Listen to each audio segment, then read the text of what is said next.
தாயுமானவர் ஜோதிடம் 8/9/2024 ஞாயிற்றுக்கிழமை ஆவணி 23 திதி இன்று மாலை 5:15 வரை பஞ்சமி, பின்பு சஷ்டி.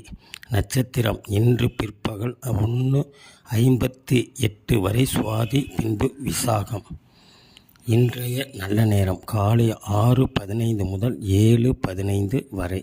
நாளைய நல்ல நேரம் காலை 6:15 முதல் 7:15 வரை. ராகு காலம் மாலை 4:30 முதல் 6 மணி வரை. யமகண்டம் மதியம் 12 மணி முதல் 1:30 வரை. குளிகை காலம் மாலை 3 மணியிலிருந்து 4:30 வரை. பொதுவாக குளிகை காலத்தில் எந்த செயல் செய்தாலும் அது திரும்பவும் நடைபெறும் என்பதால் செய்யும் காரியங்களை அனுசரித்து மிகவும் யோசித்து செய்யவும். இன்றைய சந்திராஷ்டம நட்சத்திரம்